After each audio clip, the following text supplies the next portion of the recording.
room for him, cause that house. I don't want you to think I was sitting next to you, but he gave me the pouty lip, but I didn't say anything, you know.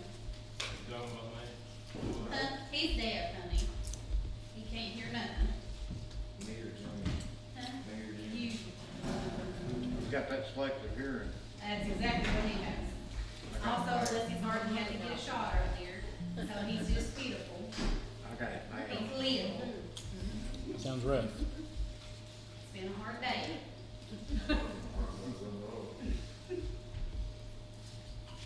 Well, since it's Tony's birthday celebration, I'm gonna give her a verse to read. That means you gotta put the glasses on. Yeah, but we don't need to read it right now, just find it. I'm gonna give you Proverbs 3:27. We're giving Christy Romans 13:7. And we'll give Chris May Leviticus 19:3.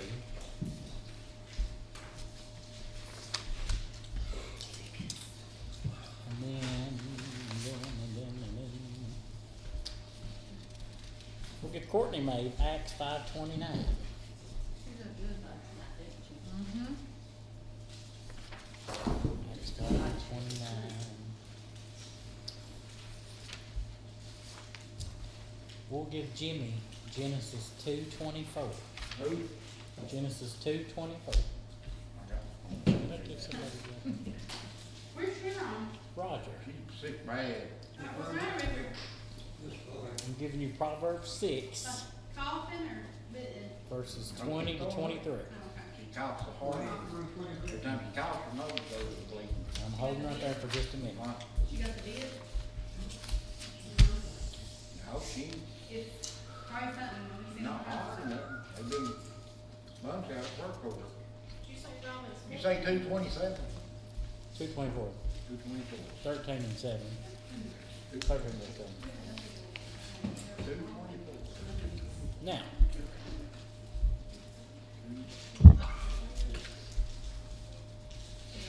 surely you all didn't think that we were going to have Tony have a birthday this close to a Friday night, and we wasn't going to celebrate. Did you think that, Roger? Roger was sitting over there looking around the whole time, looking for it.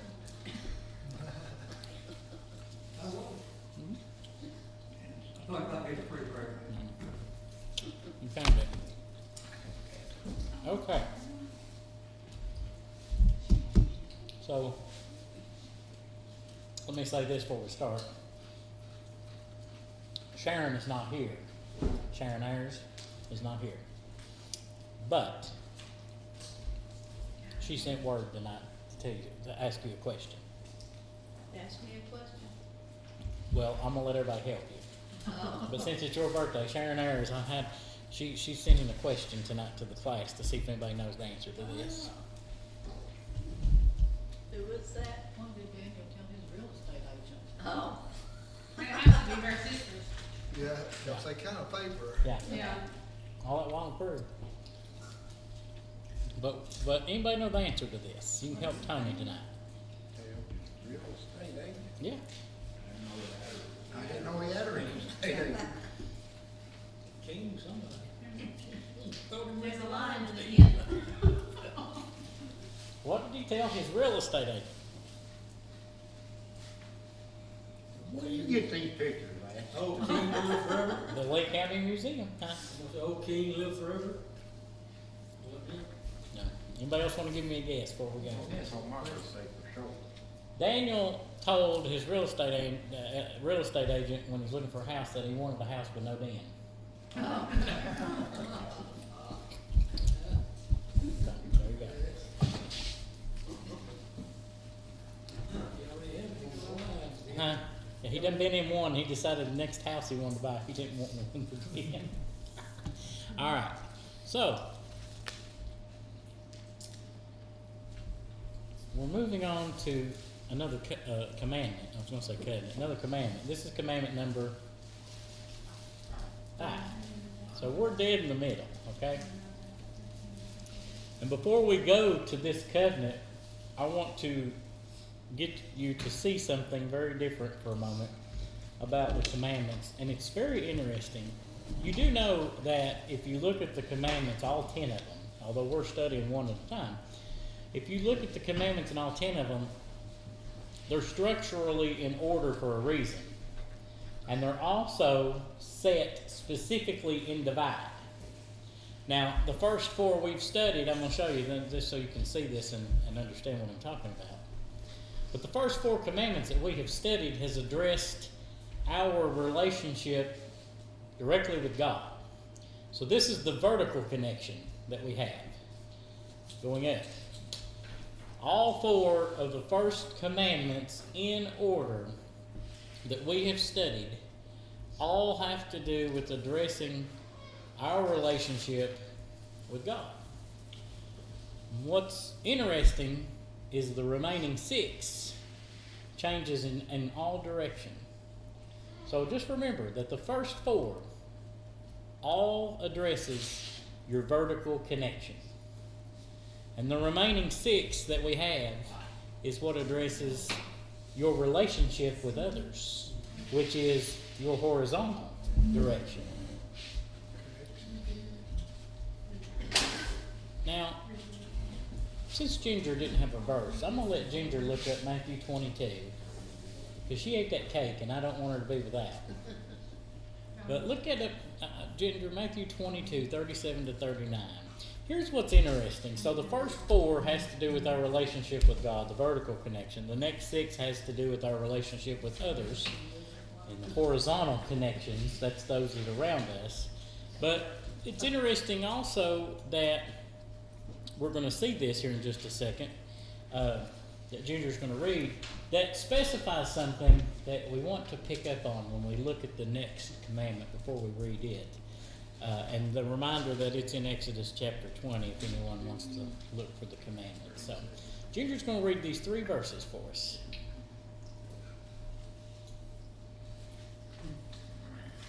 Jesus said unto him, Thou shalt not. Excuse me, let me start over. Jesus said unto him, Thou shalt love the Lord thy God with all thy heart and with all thy soul and with all thy mind. This is the first and great commandment, and the second is like unto it, Thou shalt love thy neighbor as thyself. So if we look at this, and you see this, we see the division of the 10 Commandments. And when they asked what was the greatest of all was to love the Lord thy God. And then the second, which is similar to it, is to love thy neighbor as thyself.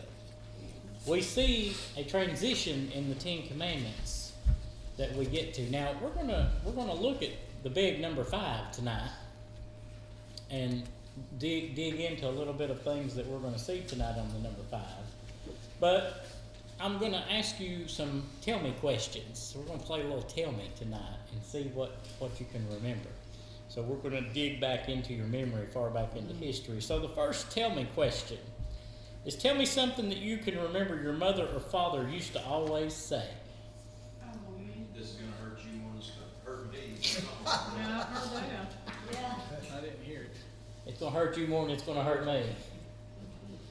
Any other things you remember your mom or dad used to say? My mother used to say, if you don't quit crying, I'll whip you again. Okay? No, I've had that told. There's some similarities in the room. Yeah. Anything else you can remember? You got 5 seconds, get your butt in the bed, and I better not hear a peep out of you. Okay? Go out and get the switch. Go Yeah. get the switch. Yeah. I've had to do that. Okay? Anything else that you can think of? Just think back for a minute. I just want you to tell me. Just think back. Something you remember, a saying or a phrase that they always say. Mom always said cleanliness is next to godliness. Cleanliness is next to godliness. Mom always say, I have a question. I have a question. I have a question. Okay. Any others tonight? Just something you can remember that your mom or dad used to always say. Just a common saying or phrase you used to hear commonly in the house when growing up. I hear that coming out of your mouth once more, you're gonna need a bar of soap. If what ain't coming out? Next time I hear something like that come out Oh, of your mouth, something you're like gonna that. need a bar of soap. Okay. All right, what else? Anything else you can think of? We're gonna get a weekend when we get home. You know, so far, everything you all remember is negative. So far, everybody has gave me something negative in here for a moment. I'm strict. Yeah. Evidently, we What would were they not- say if they got excited? Got real surprised and got excited? Was there something they used to say? Okay. I got something too. Okay. Anything that you can remember them saying? Something that you can remember that they would have that they've said in the past that would be considered advice or words of wisdom.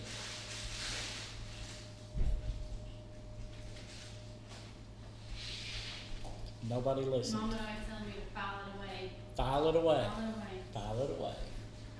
Anything else? so you don't forget. Yeah. File it away so you don't forget it. Anything else you can remember?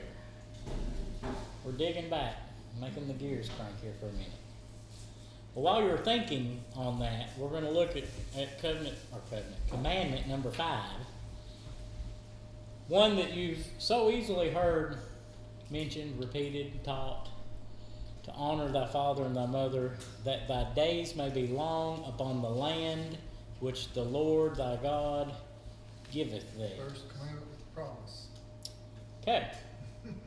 So, Paul says first thing that we look at, and hold on to that. The first thing that we look at tonight is the fact that, and I want you to think about this when we get into structuring how this commandment. Remember, the first 4 had to address your relationship with God.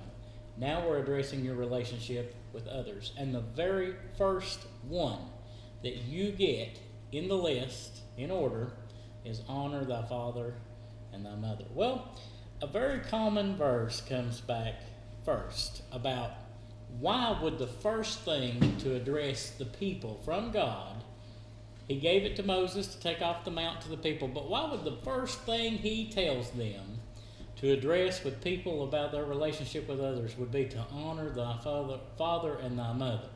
Well, we can go to 2 Timothy chapter 3 and know very, very common verses that perilous times shall come, where that men are lovers of their own selves, covetous, boasters, proud, blasphemers, disobedient to parents, unthankful, and unholy. How much in 2025, let's skip forward from Moses bringing them off the mountain to now, in 2025, how prevalent is it that children dishonor their parents? Well, How common do you see this? Okay. Do they get away with it like they do now in 1960, 1980, 1990? No? They didn't. Huh? 90. Maybe started around 1990. So, the first thing we know about society is that family is the number one, the basic structure of everything. Family is your basic structure of everything. Now, I'm going to give you a quote that Martin Luther King said. Was any of y'all here when he was alive? You remember? Okay. Do you remember what he said? Okay, that ain't the one I'm using, but I just want to see if anybody had anything. So you remember something he said that was positive, but you don't remember anything your parents told you that was positive. I'm just wanting to make sure we're checking this and how this goes. So he made this quote right here. Of what is a city but a collection of houses where, if father and mother rule badly and let children have their own way, then neither city nor town nor village, district, kingdom, or empire can be well and perfectly governed. See, as the home goes, so does the nation. See, and Martin Luther wrote this. But as the home goes, so does the nation. So I want you to think about, and let's just look at the family for a moment. That's the first structure and thing we're looking at as a family.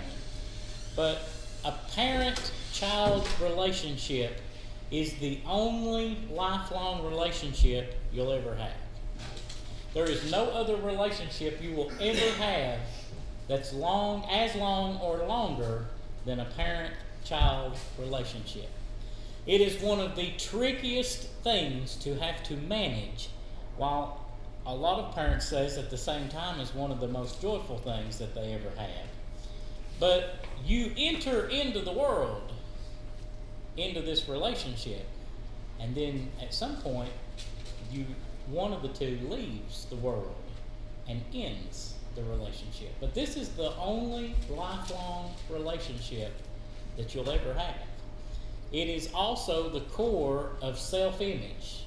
In society and in psychiatry and everything, psychology, they say that how we think of ourselves is greatly impacted mostly by your relationship that you've had with your mother and or your father. From your parents is who you first learn or you fail to learn, one of the two. From your parents, you first learn or you fail to learn the worth that you have as a human in the image of God. Now, the studies in 2025, although are very crazy and charismatic on what we see now, they actually show that children that learn early boundaries in the home adjust better to boundaries of the larger society. But children that have no boundaries at home have a more difficult time adjusting to boundaries of the larger society. And those are things like school, work, government law, things of those nature. But the more that they have at home, boundaries at home, the better they do with boundaries of a larger society. If children do not obey people that are closest to them, then they're not going to honor people further removed on up the ladder. If children see a parent acting disrespectfully, cutting corners, cheating, lying, then parents shouldn't be surprised when their children do the same thing. But one of the most important things in life that can be learned from parents is what? Love, respect. I'm listening. Relationship with the Lord. Serving God. Number one. Number one, serving God. Ephesians 6. Okay. Now, tell me something that you remembered your mom or dad never approved of or would not let you be a part of.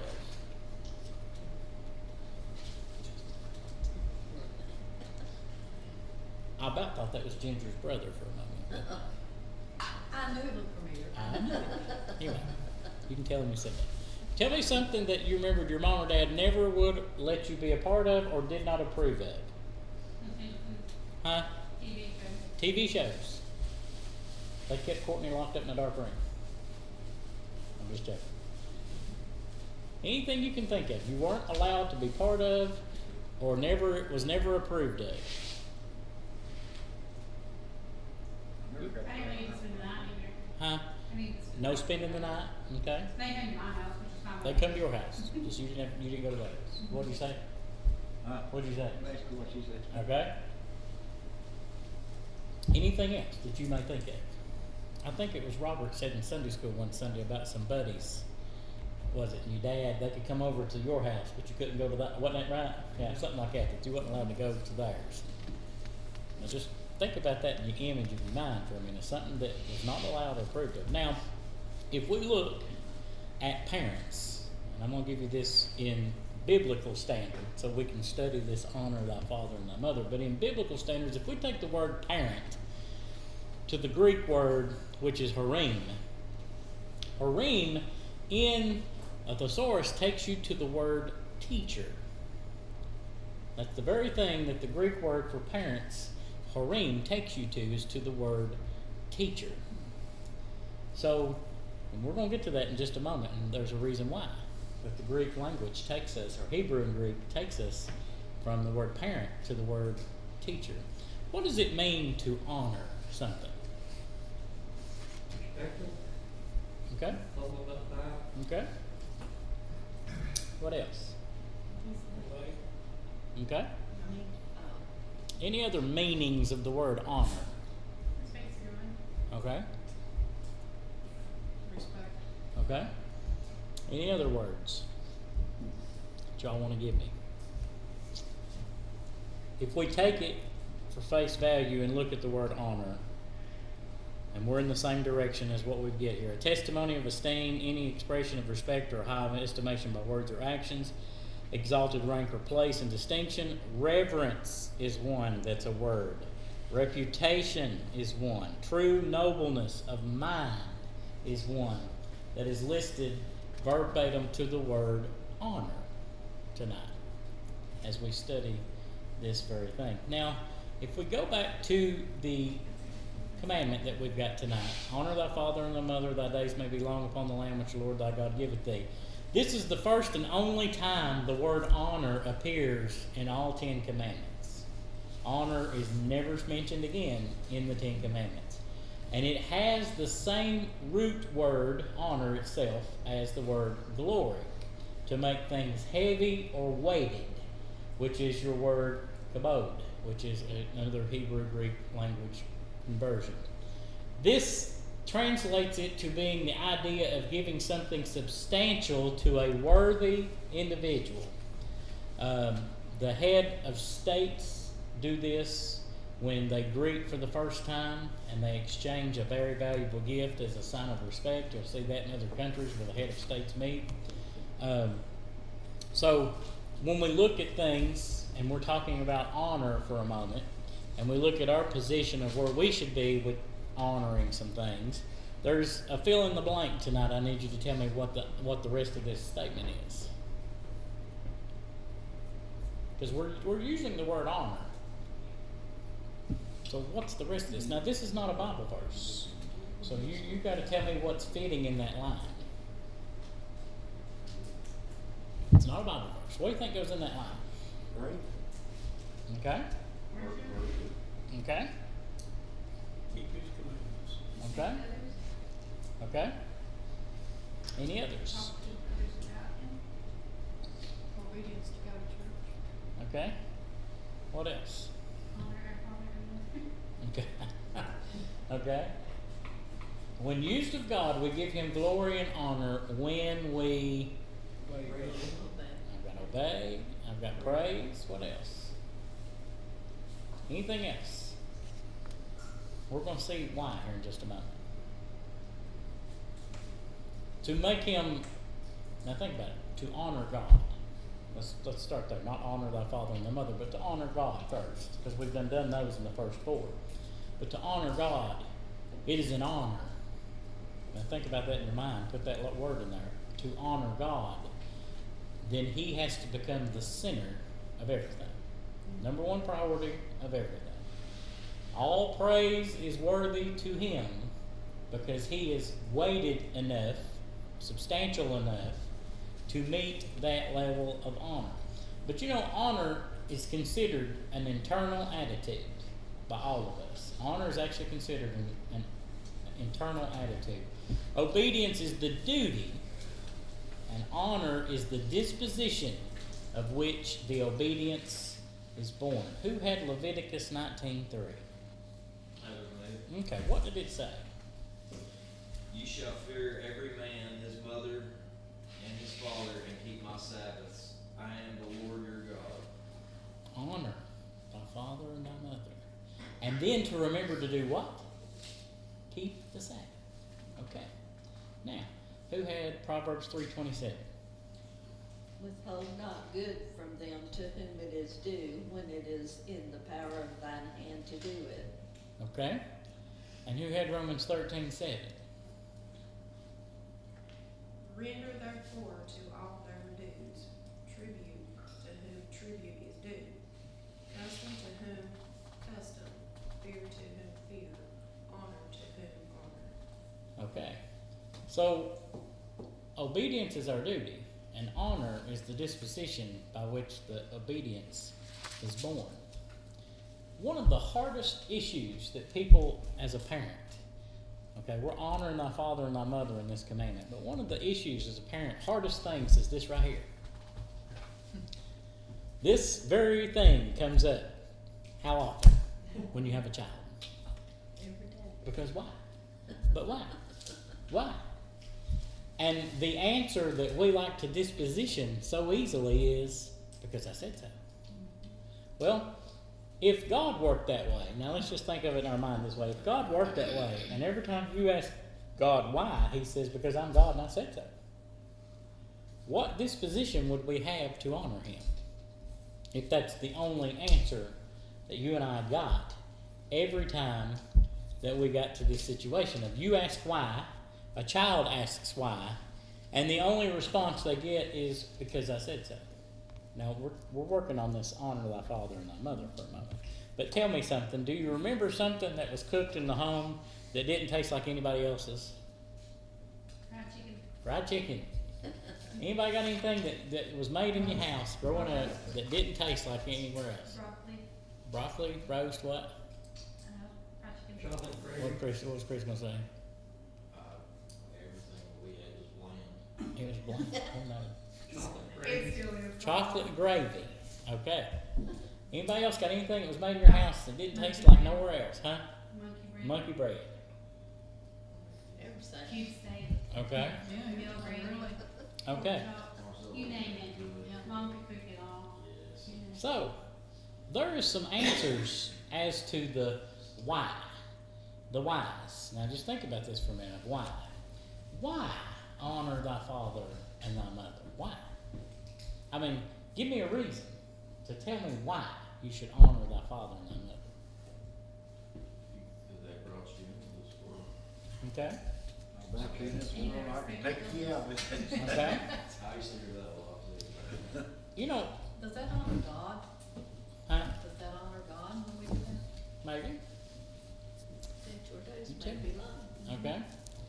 Let's just look at it from a theological standpoint of the why. Because, and can anybody tell me, now I'm going to give you this before I show it to you.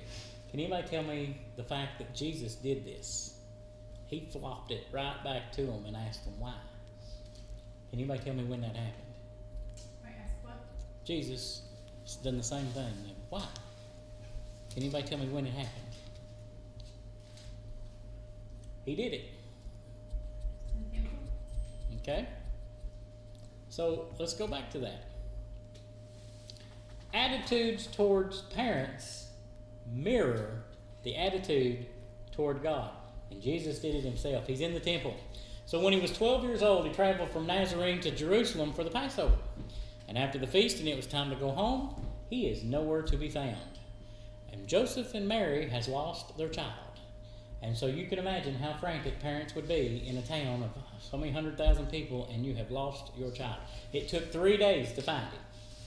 Now think about that. If you lost your child, a 12-year-old, for 3 days in a city. All right? Just imagine that. So they searched through the city and they finally find him in the temple and the courtyards, and he was talking to the elders of Israel. Now, let's flop over to Luke chapter 2 for just a second so you can see this. And when they saw him, they were amazed. And his mother said unto him, Son, why hast thou thus dealt with us? Behold, thy father and I have sought thee sorrowing. And he said unto them, How is it that ye sought me? Wished ye not that I must be about my father's business? And he went down with them and came to Nazareth and was subject unto them. But his mother kept all these sayings in her heart. And Jesus increased in wisdom and stature and in favor with God and man. So the first thing that Mary comes up and says, in other words, of why have you done this? Why have you treated us this way? Why have you done this? And we go right down to verse 49. And Jesus gives them the very thing that the child gives you today. Why were you looking for me? Why? Why were you looking for me? And then, key words here, we get to this action. Now, I'm going to say why. But this action by Jesus himself of what he did in verse 51, he went down with them. He subjected to them. Now, let me give this image in your mind, because when I thought about this, this is how it didn't make sense to me. Here is the perfect Son of God subjecting to an imperfect set of parents. You had a 12-year-old right there teaching in the temple and talking with the elders of Israel at the temple and the steps, the courtyards. And they come up to him. 3 days it took to find him. They get there and they find him. And she says, Why have you done this? And he says, why were you looking for me? I must be my Father's business. But it's so interesting to me that the perfect Son of God subjected and followed the command of himself to two imperfect parents. And then the Bible even concludes the proof of the matter for this commandment tonight in verse 52, when it tells us that his obedience to mom and dad, Joseph and Mary, resulted in increasing his wisdom and stature and in favor with God and man. But before that happens, he went down with them. He was obedient to them and went with them after them finding him. Now, one of the things that Rick mentioned a minute ago about Ephesians chapter 6 is the first thing it says in this chapter is, children, what? Obey your parents in the Lord, for this is right. Honor thy father and mother, which is the first commandment with promise, that it may be well with thee, and thou mayest live long on the earth.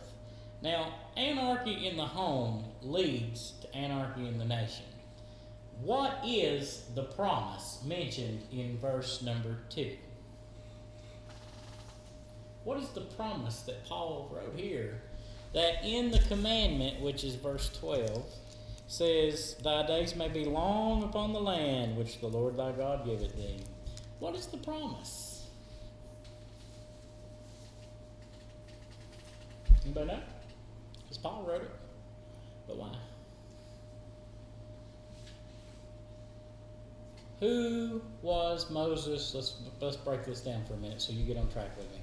Moses comes off the mountain with the commandments and gives them to who? Who? Huh? People. Yeah, and who is the people? Children Children of Israel. And the children of Israel are on their way where? But they're not there yet, right? They've not made it. They're on their way. So this clearly had a national implication level right here. That if they were known as a people who honored the elders, then they would permanently possess the land under God's rule and become a blessing to their neighbors. The promised land. And in the covenant given by God, Moses brought down, that thy days may be long upon the land which the Lord thy God giveth thee. All right? Now, if you notice in Deuteronomy 5:16, he also writes in Deuteronomy book, writes, honor thy father and thy mother as the Lord thy God hath commanded thee, that thy days may be prolonged, and that it may go well with thee in the land which the Lord thy God giveth thee. Take a notice for the need of obedience. And where you see real quickly in these verses, even in verse 1, obey your parents in the Lord. Okay, that means that as long as what they teach you is not contradicting the word, then you are to obey in the Lord. So therefore, they should be teaching you the word of what the Lord teaches. Who had Acts 5:29? Me. Okay, what did it say? No, I found it again. Acts 5:29. What Then is it? Peter and the other apostles answered and said, we ought to obey God rather than men. We ought to obey God rather than man. See, in structure and design, we see tonight that first thing comes in this very order is that God created Adam and Eve. Right? And then he told them to be fruitful and what? Multiply. God structured the family first. He didn't give Adam a bunch of working men. He didn't give Adam a bunch of 35 friends. He didn't give him a social club. Nothing. He gave him a family. He structured a family, Adam and Eve first, to be fruitful and multiply. Now, if you look at what the Bible says, and you go back to it in Genesis 12, the Lord said unto Abraham, get thee out of thy country, from thy kindred, and from thy father's house, into a land that I will show thee, and I will make of thee a great nation, and I will bless thee, and make thy name great, and thou shalt be a blessing. And I will bless them that bless thee, and curse him that curseth thee, and in thee shall all families of the earth be blessed. The Lord vowed to make Abraham a great nation in possession of the land God had promised him. But the purpose of this covenant to the nation coming from Abraham's family is what shall be the blessing. And if you notice, he mentions in verse 3 that all the families of the earth will be blessed. All the families. We see that. So, if we look at honoring mother and father tonight, there's a simple principle here. Children who honor godly parents through obedience avoid perils that might otherwise shorten their lives that plague the nation. And those are various problems that you see very prevalent today, from crime to alcohol and drug abuse, suicide, various things. This all starts, what does the Bible say? Judgment starts at the house of God. All right. And then it says the man is the head of the house, right? This all, the man is the head of the house. That's by the Bible. So, look that up and find that before we leave so you make sure it's pretty. Yeah. So, The woman's the neck. Okay. huh?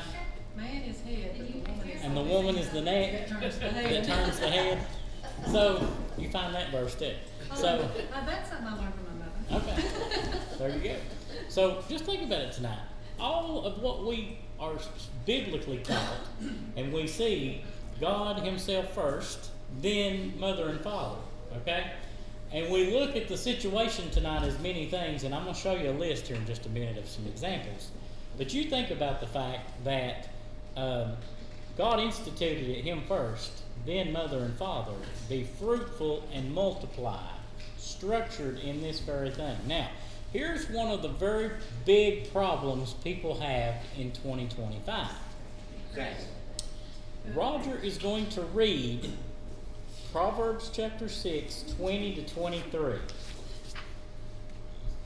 My son, keep thy father's commandment, and forsake not the law of thy mother. Bind them continually above thy heart, and tie them about thy neck. When thou goest, it shall lead thee. When thou sleepest, it shall keep thee. And when thou awakest, it shall talk with thee. For the commandment is a lamp, and the law is light, and reproofs of instruction are the way of life. No matter if it's about, and this is just from a perspective of a parent. If your child comes to you for advice, let's just give Courtney and Chris. Chris ain't in here, so therefore he won't stress too much about this. But when Callie comes to them to talk about getting married, okay, then see we get the head of the house. Can you put it on him for the advice there? See, then when she comes to talk to him about a career choice or college choice or whatever it may be, the counsel of the parents is not only to be wise, but it's also a way to honor them in giving some decision. Now, it doesn't mean that the parents can answer everything. They cannot advise everything. You got an extremely talented child that does something you have never done in your life, you can only try to give them good advice, but it don't mean you've done it. Now, just put that in our own perspective here. But the level of respect that goes on in a home right now is a problem. You would not believe how many calls our sheriff's deputies get all the time to come to a house for an unruly child. There was one last week that was literally beating his mother, I think it was, to a pulp in the house because she told him no on something. And she had to call the police because he was literally beating her to a pulp.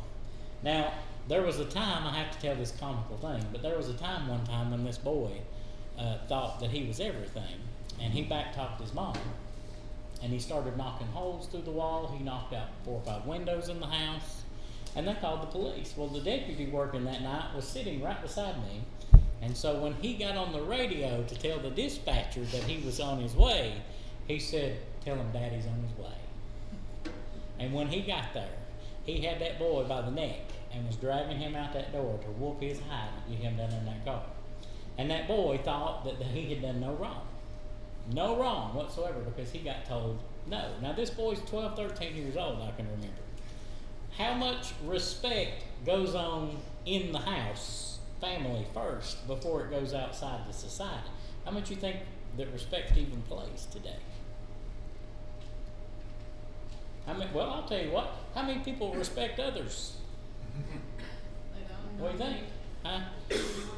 I mean, you know, you get out there like Charlie Kirk, they'll shoot you.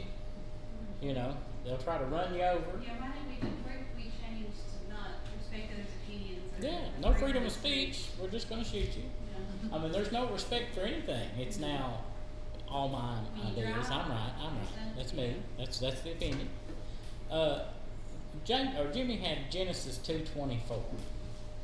What did that verse tell us tonight? Therefore shall a man leave his father and his mother, and shall cleave unto his wife, and they shall be one flesh. So, honor thy father and thy mother. Okay? There's first responsibility.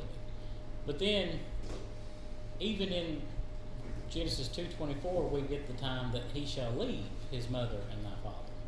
This is when the decision making, the adulthood comes, the separation from under the household. But does the respect or the honor for the parents go away? No. Although they don't have to make all decisions for the adult that's on their own now, or they're not making decisions and providing everything for them in that time frame, they still have an amount of respect. And you think about the fact that now God instituted this in this very order. Okay? You just think about this for a minute. How many elderly people get support from their children? Amen. You think about that. How many children take their parents to the doctor, go cook their food, clean their house, help them pay their bills? How many people's children do that right now for them? Say around 20%. Huh? I'd say 20%. Very few. How many do you think are at the nursing home right now that the children don't come by, I don't know, once a month, every 2 or 3 months? Almost all of them. Almost all of them. Children don't go see their parents. Now I'm saying parents here in the nursing home. That's like Chris and Courtney when they go to the nursing home in a few years. What's going to happen if Callie's really busy and she took a big job in New York? How often is she going to be down here to check on them and see what's going on? I'll get kicked out. Oh, you're getting kicked out? See?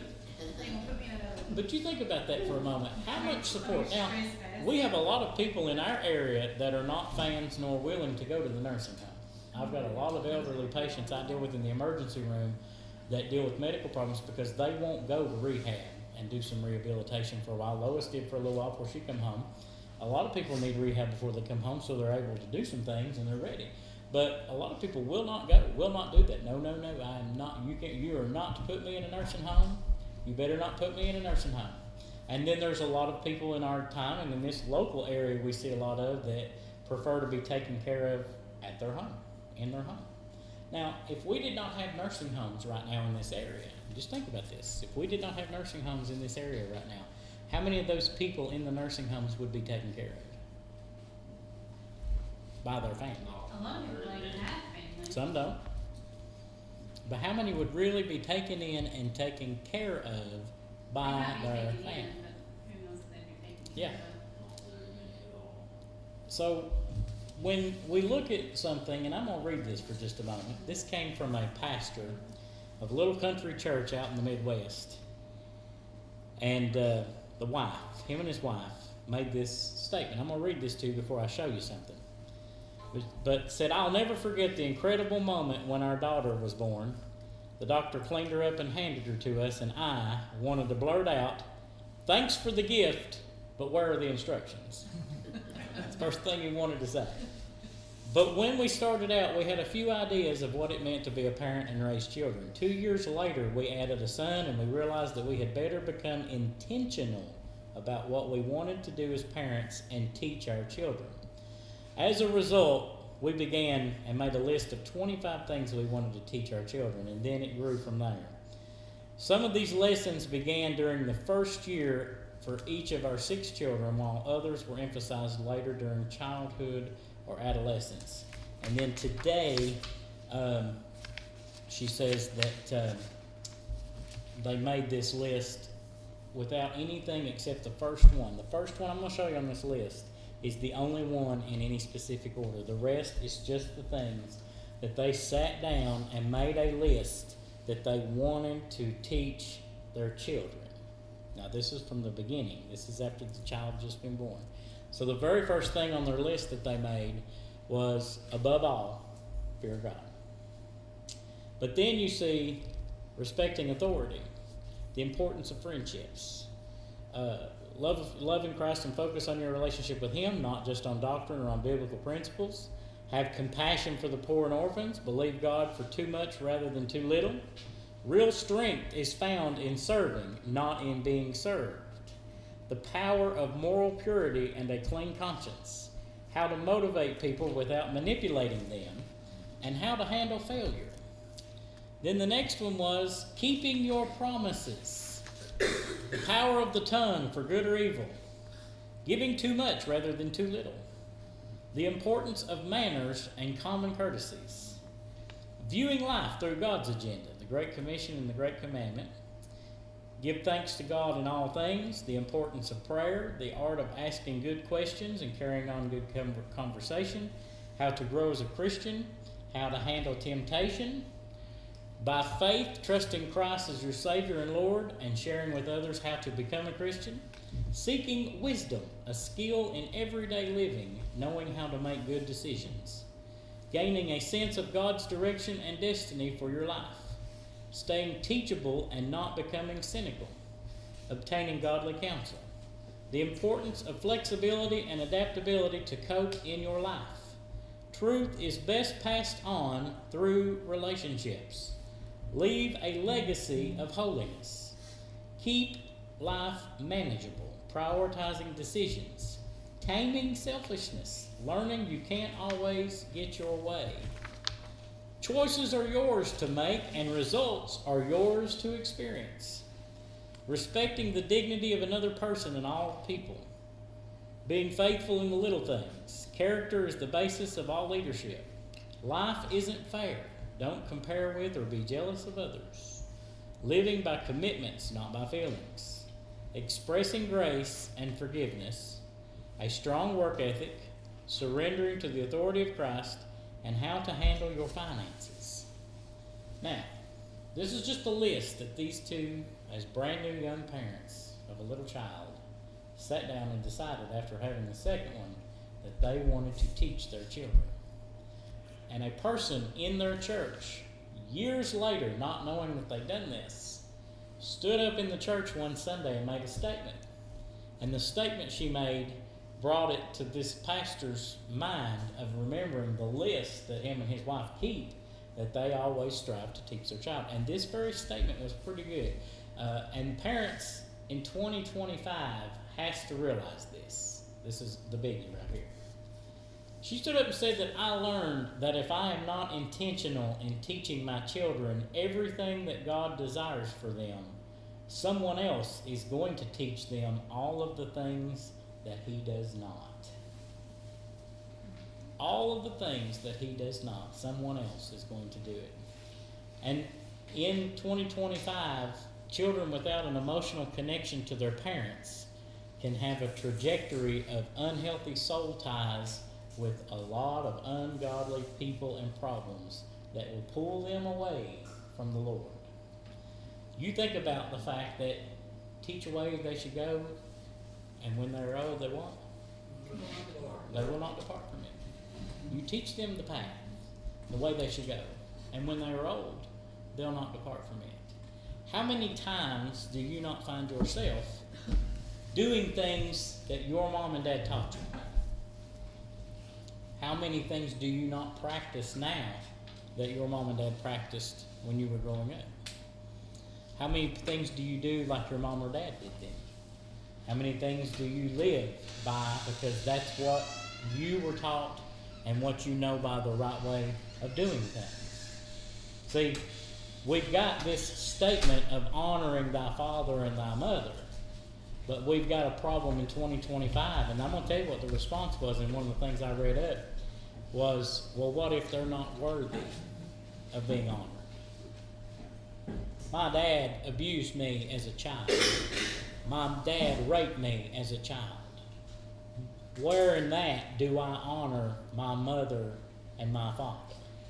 Now that's the answers that the pastors and Bible teachers are getting today about honoring their father and their mother. Well, he left us, Dad or Mom left us when I was 4 years old.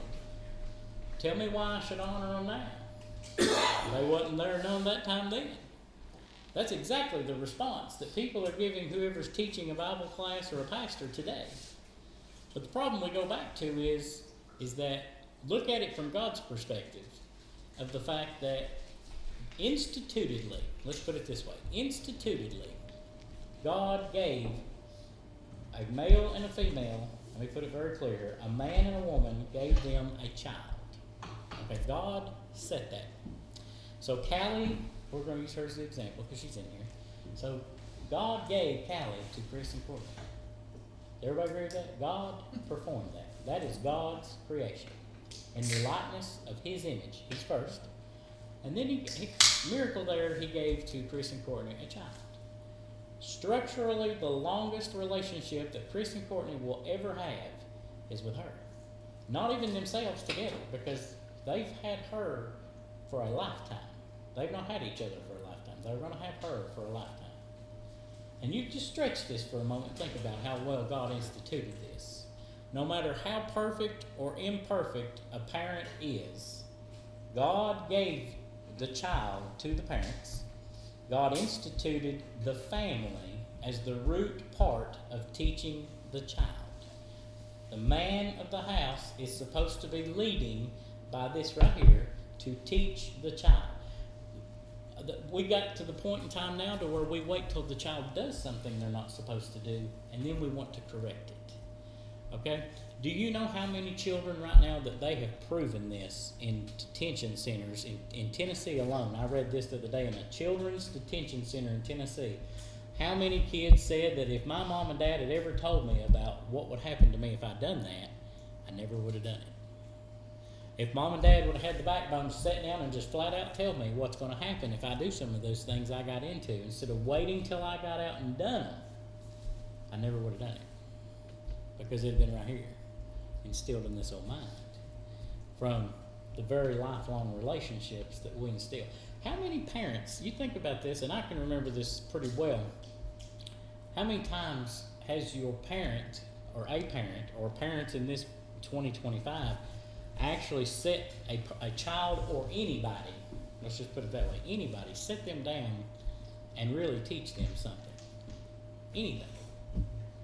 A friend of mine, he's teaching his son how to change the oil on the car because the boy the other day come to him and didn't know how to check the air pressure. Did not know how to check the pressure in a tire. He's 18 years old.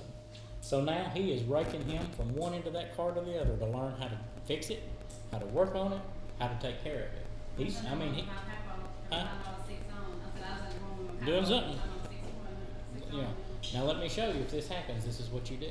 Let me show you if you get into this and something goes on, this is what you do. See, the instilling of the mind is institutedly structured from the beginning when that child is born. And the first thing we do as parents, now this is speaking biblically, first thing as parents that we should do is to then nurture the child in the way, okay? And we see the failing here is everywhere. I'll give you some easy examples, and I've thought about this for a while. Sunday school, that's a good example. Courtney and Christy's in here, and they teach the two youngest classes. What's the number one thing they should teach in those classrooms? What is the number one thing they should teach in those classrooms? You're right, but not what I think. Huh? Honor their parents? Nope. The plan of salvation. Oh, yes. They should know that, like that right there. It should not be foreign language for the preacher to hit the pulpit and preach about getting saved, and they say, well, I've been going to Sunday school here for a year and I ain't never heard that. But Even though they're little, because they're paying attention. Yeah. Now, I give no harm in teaching Noah's Ark, Daniel and the Lion's Den, whatever. There's no harm in that. But if you've got a lost child sitting in a classroom once a week for 30, 45 minutes, what's the number one priority for that lost child? To be saved. And we are to nurture, we are to educate them. We are to set them in the path that they should go. They should know from a young age where they're at and what the condition is. Do you know how much of that is in the Sunday school literature? Very little. I don't know if the Courtney's book says anything about being saved. It's just Bible stories. There is no salvation story. It's just Bible stories. Noah got all the animals on the ark 2 by 2s. And we get pieces of the puzzle together. But there's almost no education about the plan of salvation in the very classes. And what amazes me about that, and I can't wrap my mind around it, that's the age groups we're all of a sudden working ourselves to death trying to get them saved. And I don't mean it that way. I'm just saying trying to get them in the church and under the Word to where that they will hear it and realize where they're at. We're trying our hardest. But yet, in the classroom where they're absorbing like a sponge, the materials don't print in detail the very presence priority of what we're trying to get across. That seems so odd to me. That's just me speaking. That just seems so odd to me. And it's not the teacher's fault or problem. I'm not blaming them. Just those 2 young classes, I give that as a very big example because that's priority in those rooms. That's great that the child knows that Noah had 2 by 2 on the ark. But does that take them to heaven? No. We never get that. We've got to set some priorities. Church has to, family has to. I've got a friend of mine that takes his child's phone away every night. And he, dead set. He said, I think the boy thought that when I started doing it, that I'd think, do it for a few days or a week or 2, and then I'd just let it go and stop. And he said, I'm a year into it, and I'm still taking it every night. He said, that boy knows when that phone comes into my hand that he better go get his Bible and come back in there and sit with me. He said, I had a lot of rebellion out of him as a teenager, coming and doing this when he first started this a year ago. He said, now, it's the most relaxed thing. That boy comes and sits right down and gives me no problem at all. He never asks for the phone all night long. He knows he's free to have it in the next morning. And he said, what a different child he's got now than what he had just a year ago. But what difference would it make if we start from way back at the beginning? There's tons of things people say now in their life that I wish I would have learned that then. I wish I would have learned. God instituted things in order. Him first, then the mother and thy father. There is actually a part in the book of the 4 Gospels that talks about the Pharisees calling out Jesus in Mark chapter 7, if I remember right. And he calls out what they call the Corban. Is that right? C-O-R-B-A-N, I think is what it was spelled. But he calls that out because the Pharisees came up with a rule that as long as you dedicated an amount of money to God, you could still keep it and use it. Well, that omitted them from having to give money to their parents that might need it for something now. Because they came up with a rule in the 4 Gospels about I think it's Corban, C-O-R-B-A-N. And Jesus called them flat out on it and cut it right from where it was. If your parents are living today, let's just assume everybody in here's parent is alive today, and they call you with a need.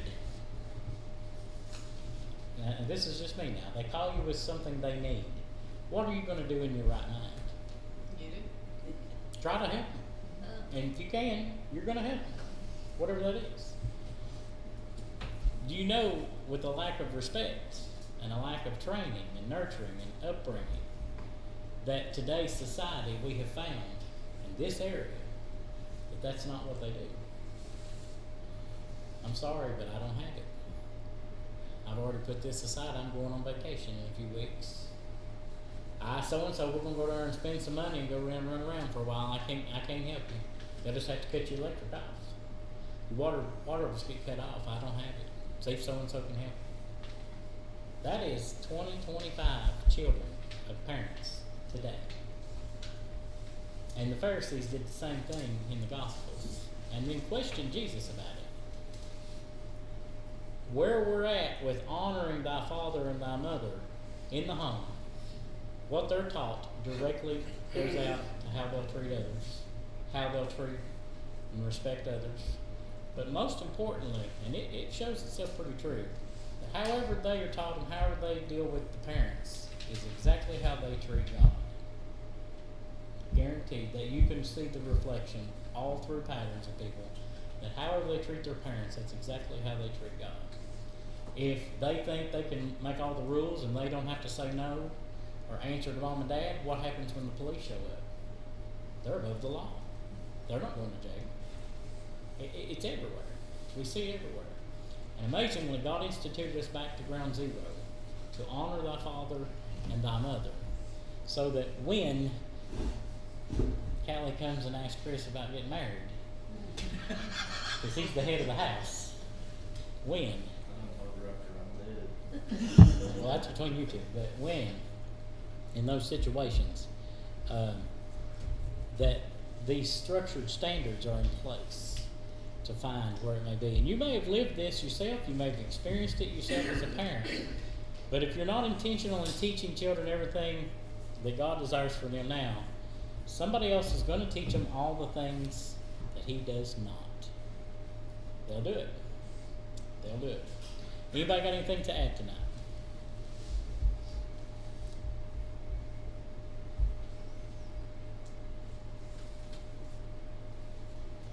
Roger, just hold it in. Don't jump up at once.